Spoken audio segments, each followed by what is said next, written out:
di sempadan sungai itu kena titik, itu dari provinsi atau dari developer? Dari developer, ya mas, dari developer pak. Developer kalau belum bisa mengantongi izin atau tidak ada izin dari provinsi, dasarnya dia apa pak? Ya tidak ada dasarnya, mungkin karena si developer juga mungkin mengamankan tanah mereka, jadi dia berinisiatif untuk melakukan pembangunan kebersihan lengser. Jadi tanahnya kan bisa diratakan dan itu bisa dijual mungkin pak, tapi karena developer ini hadir, kita juga sulit untuk. Ya, hubungan dengan ketua RI mas, makanya tak terkesi lagi nih. Hubungan dengan ketua RI bisa menyampaikan ke anggotanya ini. Ya. Berarti rata-rata begitu ya? Ada sebagian rumah yang punya seperti Jepang atau yang masuk secara masuk begitu saja. Ada sanksi dari itu pak kalau jika ada developer yang tidak mau izin terus moro-moro bangun sendiri Di peraturan yang di tanah yang masih menjadi milik sempadan sungai. Iya, di peraturan sudah jelas pak, diatur di situ ada semua sanksi baik administratif maupun. Peraturannya Dari undang-undang ada pak nomor 17/2019 tentang sumber daya air itu sudah mengatur. Di Perda, di Provinsi Jatim juga diatur. Saya kira semua peraturannya jelas seperti itu. Oke, terima kasih Pak Agus, nanti akan kepada kami terima kasih fakta yang sebenarnya yang saat ini mungkin waktu di waktu pertama dia langsung sudah memiliki izin semuanya ya. Oke Pak, pada perjalanan katanya memiliki izin semua, tapi pertanyaan setelah dibuka seperti ini akan menjadi PR kami. Terima kasih Pak. Kami juga masih membutuhkan untuk diskusi yang lain. Selanjutnya dari PU Bina Marga SDA Pak Dai bisa menyampaikan beberapa hal. Yang pertama ikut rapat ya Pak Dai pertama nih. Kalau mengetahui belum ada perizinan dari provinsi, karena itu awal dan dasarnya mereka untuk membuat perizinan yang lain. Apakah PU Bina Marga SDA di Jember ini memberikan perizinan Pak Dai? Monggo bisa dijelaskan Pak Dai.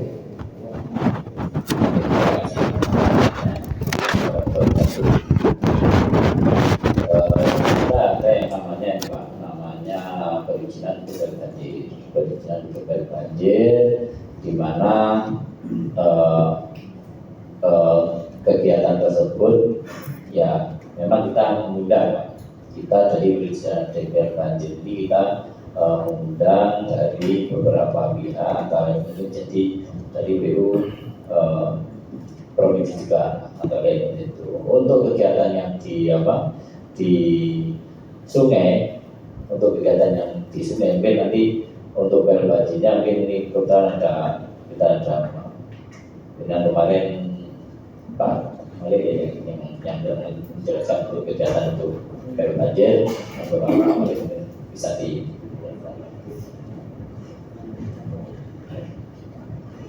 mohon izin Bapak menambahkan, jadi memang terkait perizinan banjir yang menjadi fokus di PU kemarin PU Bina Marga Indonesia, sekarang PUPR yang Jember. Jadi memang di situ kalau yang kemarin yang saya kemarin di bidang tersebut, jadi memang disyaratkan juga terkait izin pemanfaatan atau penggunaan sepadan Pak di situ. Jadi memang itu dari satu kesatuan dengan izin banjir Pak.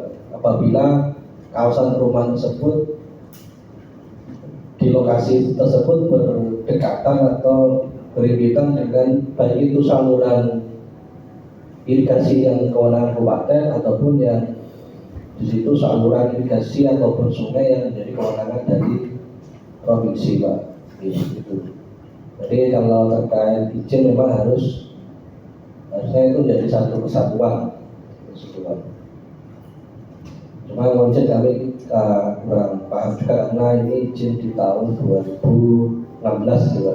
Apakah di saat itu izinnya diurus dua-duanya, saya kurang tahu. Dari pihak pengembang mungkin yang bisa menjelaskan itu, Pak. Terima kasih. Jangan dilempar ke pengembang. Yang saya tanyakan izin ini awalnya harusnya izin itu dari provinsi dulu, penggunaan sepadan sungai. Baru setelah itu bisa mengeluarkan rekomendasi perbanjir. Kira begitu. Nah ini kalau dari provinsi saja tidak mengeluarkan izin, terus dari PU kita sendiri mengeluarkan perbanjir, dasarnya dari apa?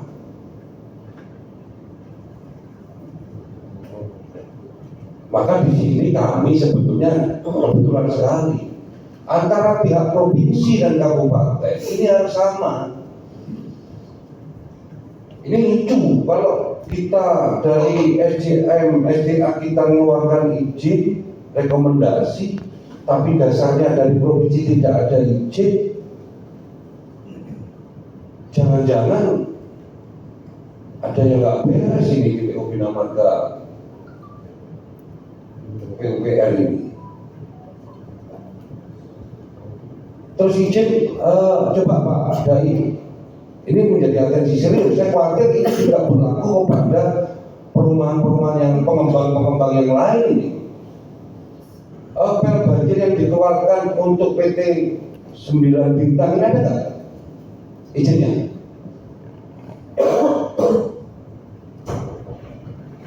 Ada, Pak.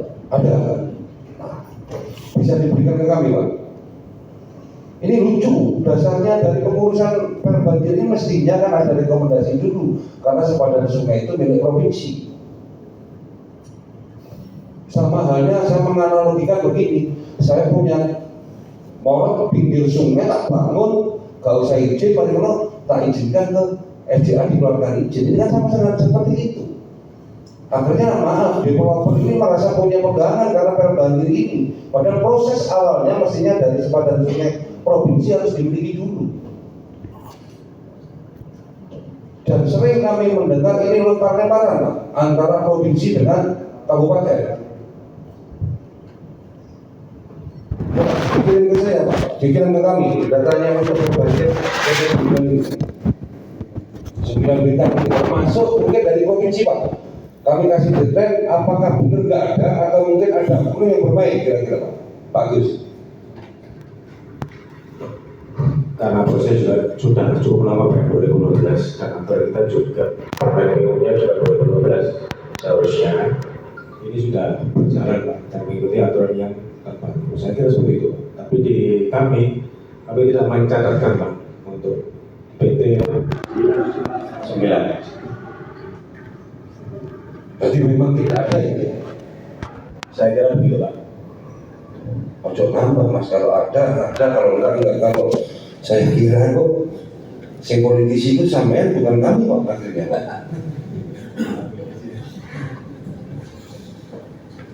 Oke. Pak Agus, ini maaf kita fokus ke perizinan dulu ya Bapak Ibu sekalian agar ini menjadi gambaran kalau tuku omah butuh jelas ada izin Pak. Ini menjadi pembelajaran juga.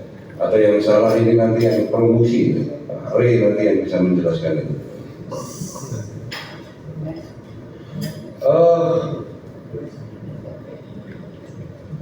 Dari ini kita bicara 2016 dari pemerintah Kabupaten Jember, Dinas Pekerjaan Umum Pengairan Jember memberikan rekomendasi tentang permohonan izin perbanjir pembangunan perumahan pengembang villa Indah Jakarta oleh PT 9 Bintang Lestari seluas 35,122 meter persegi, berarti kurang lebih 35 hektar. 3,5 hektar yang terletak di Jalan Imam Bonjol. Ini yang menjadi dasar Pak Agus. Ini ya memang semestinya 9 bintang ini harus hadir di sini. Karena kita panggil khusus, panggil lagi dan mengajukan jaringan lagi. Ini takut ya. Ini sudah dikeluarkan rekomendasi perbanjir Pak. semestinya banjir ini dasarnya akan tentu dari provinsi, sekali lagi saya tekankan di situ. Secara aturan iya Pak, tapi itu kan berupa rekomendasi ya. Izin apa rekomendasi yang panjenengan? Rekomendasi, surat rekomendasi Pak. Rekomendasi, berarti kan hanya sebuah rekomendasi, dan itu apakah sudah dilaksanakan oleh developernya Pak? Oke. Ya nanti kita perkenalkan lagi. Terima kasih Pak Dai, Pak Agus. Kami ingin ke depan kalau ada perizinan itu yang memang betul-betul ini ya, ada koordinasi komunikatif antara provinsi dengan yang di daerah ya. Jadi kalau yang terjadi di daerah agar ini tidak saling lempar, harapan kami seperti itu Pak. Izin Pak, memang di 2003 dan akhir-akhir ini Pak ya, Pak Dai selalu mengundang kita Pak, jika ada mobil banjir begitu Pak Dai. Jadi saran itu mungkin dituangkan di dalam sebuah apa ya, berita acara itu juga harus dilaksanakan oleh developer. Saya kira itu. Tapi perlu diingat Pak bahwa provinsi dan kabupaten ini sudah ada secara garis memang harus bekerja sama Pak. Harus ada baik berita acara ataupun MOU atau karena memang itu tugasnya harus jalan Pak. Masuk negara provinsi kalau negara Jember akan berbeda kan nggak mungkin Pak. Ya itu nanti kalau soalnya masih banyak lagi Pak. Kita ada 54 titik perumahan yang ada di sepanjang sungai dan itu berpotensi sama seperti yang dilakukan saudara-saudara kita. Dan kemungkinan mereka juga tidak memiliki izin. Kami akan turun nanti, kami akan turun untuk betul-betul bisa membuat seperti harapan masyarakat, membuat aman dan nyaman para penghuni yang ada di perumahan tersebut. Ini ada 54 Pak. Kita ambil sampling yang memang yang menjadi kemarin banjir besar itu yang berdampak luar biasa, ada 52 kakak ini yang sangat berdampak. Ini gak manusiawi ini pengembang ini. Selanjutnya mohon maaf saya agak kencang karena ini soal kemanusiaan.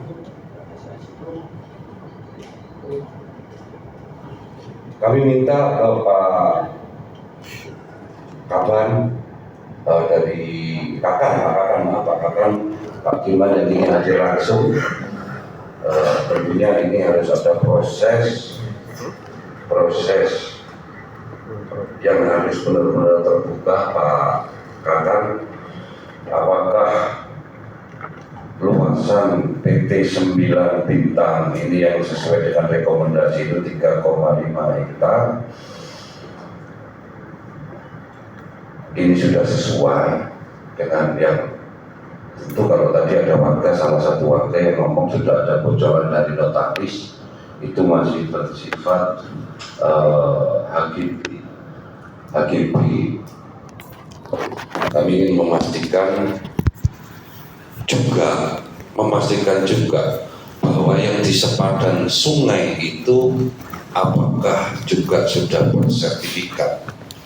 Karena kemarin waktu sidang pertama kami ada perwakilan dari PT 9 Bintang itu menunjukkan ke kami bahwa sepadan sungai itu bersertifikat, sudah bersertifikat. Kami ingin memastikan itu Pak. Monggo waktu dan tempat kami. Silakan. Bismillahirrahmanirrahim. Assalamualaikum warahmatullahi wabarakatuh. Waalaikumsalam. Yang terhormat pimpinan Komisi C, beserta anggota, terhormat para dari dinas, OPD, serta dari masyarakat, warga dari Villa Indah Tegal Besar. Ya. Bapak Ibu hadirin sekalian, yang pertama kami ucapkan terima kasih atas undangannya Bapak. Pada pagi ini kami bisa menghadiri. Tentu ini karena yang menjadi pembahasan adalah termasuk bagian dari apa yang menjadi atensi kami. Kemudian yang kedua, kami menyatakan empati. Kami turut beberapa waktu yang lalu kejadian yang terkait ini kami juga merasa ini karena kami juga rumah kami juga sebenarnya sama di daerah yang rawan banjir juga. Malah mungkin kalau kami dari Sampang Pak, jadi di sana ada ininya bahari Pak, banjir setiap hari kami Pak, dan satu kota kalau di Sampang. Jadi begitu bagaimana ketika sudah banjir, jangankan yang tinggi, yang satu level ini pun kami harus barang-barang harus seperti apa, belum lagi kalau sampai ada korban. Itu kami juga cukup prihatin. Mudah-mudahan ke depannya akan bisa lebih baik lagi. Kemudian yang ketiga yaitu tadi disampaikan terkait bagaimana sertifikat. Jadi perlu kami indikan bahwa sertifikat itu adalah bukti adanya hak, bukti penguasaan atau pemilikan yang Bapak Ibu sekalian. Saya yakin sudah pegang masing-masing, cuman saat ini masih ada di bank gitu lah. Mungkin nanti dari bank atau dari pihak terkait yang bisa menjelaskan. Karena itu adalah yang menjadi bukti dari Bapak Ibu sekalian bahwa Bapak mempunyai penguasaan dan pemilikan di lokasi tersebut. Kemudian terkait penggunaan dan pemanfaatan. Jadi sesuai dengan PP 16 tahun 2004 di mana terpisah antara penguasaan dan pemilikan. Yaitu kalau penguasaan dan pemilikan diikat dengan bentuk buktinya, kalau misalkan yang ini adalah ada letter C, kemudian ada kotak D, atau ada giring dan juga ada sertifikat. Dan untuk penggunaan dan pemanfaatannya itu adalah diinikan di dalam misalkan mana yang boleh dibangun, mana yang tidak. Jadi untuk kawasan sempadan untuk saat ini kalau misalkan kita di tata ruang itu istilahnya kawasan lindung setempat. Di dalam kawasan lindung setempat, sebagaimana tadi yang kami sampaikan terkait penguasaan dan pemilikan bisa diberikan, cuma terkait penggunaan dan pemanfaatannya yang harus selektif karena merupakan bagian dari kawasan itu. Kalau kita melihat yang di perumahan ini itu adalah perumahan yang 10 tahun yang lalu mungkin yang diinikan, dan tidak semuanya kita di sini hadir pada saat itu. Jadi kita harus melihat pada aturan pada saat tahun 2015 tersebut. Kalau kita lihat di permen tadi yang dari rekan yang dari provinsi sampaikan, permen 48, permen PU ya 48 itu disahkan tahun 2015. Yang ketika disahkan di pusat mungkin apakah langsung bisa dilaksanakan dieksekusi, yang mana di dalam permen PU tersebut adalah kewajiban dari menteri, gubernur ataupun dari bupati atau wali kota untuk melakukan penetapan mana yang merupakan sungai dan termasuk sempadannya juga. Ya. Di dalam permen itu juga disampaikan bagaimana tata cara penetapannya. Selain itu juga ada rencana tata ruang yang lama. Di Jember juga baru tahun 2015 juga yang diberikan. Sehingga pada tahun itu mungkin apakah ketika ada ini ketika pembangunan dari ini apakah sudah mengacu terhadap rencana tata ruang. Jadi sekali lagi mungkin yang kami sampaikan terkait hak atas tanah ataupun yang Bapak Ibu sekalian pegang saat ini itu merupakan bukti dari penguasaan atau pemilikannya. Terkait penggunaan dan pemanfaatannya itu adalah ranah, benar tadi yang disampaikan, ranah dari perizinan Pak. Mana yang boleh, mana yang tidak. Karena ketika secara ini tidak boleh, ketika itu mau diinikan harus ada perizinannya. Mungkin itu setelah singkat dari kami pimpinan. Terima kasih. Assalamualaikum warahmatullahi wabarakatuh. Assalamualaikum warahmatullahi wabarakatuh.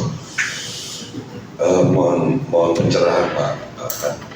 Kalau ada sempadan sungai yang bersertifikat,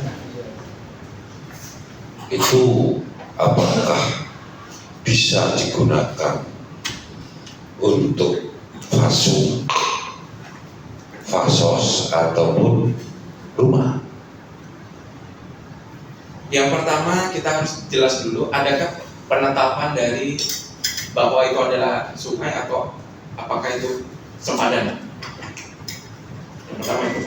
Nah, kemudian ketika dia adalah kawasan sempadan, maka ada terkait penggunaan dan pemanfaatannya ada restriksinya, ada aturan-aturan khususnya yang ada di sana. Kalau kita melihat sekarang ke depannya, Pak, kami ambil contoh misalkan di daerah Jabodetabek, Pak, dengan tingkat pendudukan yang cukup tinggi, desakan permukiman juga cukup tinggi, maka di sana terkait misalkan ada situ, ada danau, itu juga disertifikatkan, Pak, atas nama negara, atas nama pemerintah. Fungsinya apa? Ketika nanti ada permohonan tanah terhadap yang seharusnya tidak boleh misalkan, nah, di situ maka tidak akan terbit sertifikat untuk ini. Tapi itu semuanya ada dikuasai atau dipunyai oleh pemerintah atau negara. Kalau melihat data dan fakta yang terjadi di Villa Indah Tegal Besar, Pak, ini ada ditayangkan. Ini set plan yang keluar, Pak, dan kami sempat mempertanyakan di wilayah sepadan sungai ini mereka memiliki bukti sertifikat. Sehingga tadi kalau disambungkan dengan pernyataan dari masyarakat bahwa bangunan dinding penahan sungai pun yang bangun itu malah developer, karena mereka merasa memiliki bukti sertifikat. Nah, sertifikat sepadan sungai atau hak atas tanah yang dengan sampaikan tadi, apakah tentunya itu kan harus sesuai dengan penetapan dari TR-nya, baik dari provinsi maupun dari kabupaten. Kalau yang terjadi di Villa Indah Tegal Besar ini menurut Pak Kakan penyalahgunaan sepadan sungai enggak, Pak? Karena sungai itu harus diketahui, sungai itu sungai Bedadung, ya, sungai Bedadung yang itu menjadi kewenangan provinsi. Sungai Bedadung yang menjadi kewenangan provinsi. Kebetulan kami beberapa waktu yang lalu kami juga sidak ada aduan dari dasar aduan masyarakat, Pak. Ada salah satu sepadan sungai yang diblok, Pak. Tahu Pak, diblok itu diuruk, Pak. Bahkan muncul sertifikat, Pak. Saya ada fotonya, itu kurang lebih 1 hektar, Pak. Kalau boleh saya nyebut, tapi jangan disebut di sini, nanti saya sama aja dengan. Itu apakah boleh di sepadan sungai? Saya yakin, saya pastikan 1000% bahwa itu akan dibuat bangunan, Pak. Karena di atas namakan muncul sertifikat itu perorangan. Tempatnya itu di perumahan Kaliwati. Ya. Nah, pertanyaan saya, apakah boleh, Pak, meskipun sudah memiliki sertifikat, tapi mereka dialih fungsikan lain, yang semestinya ini misalkan kalau fosil palsu dibolehkan, tapi ini malah bisa dibangun rumah, Pak, apakah boleh? Mungkin kita izin. Jadi yang paling ini adalah alih fungsinya tadi. Jadi ketika misalkan dia dimanfaatkan sebagaimana aturannya, tidak menjadi suatu ini, karena ketika dia mau bukan di masalah penguasaan dan pemilikannya, dia di masalah penggunaan dan pemanfaatan tadi. Jadi misalkan kita punya tanah, kita punya kebun, kita punya ini di pinggir sungai, apakah salah? Apakah ini? Oke, itu yang perlu. Nah, ketika itu mau dibangun, bagaimana? Nah, itu yang diperlukan perizinan tadi. Ini yang saya maksud sepadan sungai yang tentu itu menjadi kepemilikan dari sungai itu sendiri, Pak. Misalkan Pak Agus kalau kedalaman 1 sampai 3 sampai 20, kanan kirinya berapa, Pak Agus? Atau mungkin Indonesia? Ya, izin Pak Amin Rapat. Jadi kalau di Permen sudah dijelaskan, sungai memang diklasifikasi, Pak. Jadi ada yang di dalam perkotaan maupun di luar perkotaan dengan kedalamannya juga bervariasi. Jika kedalaman 3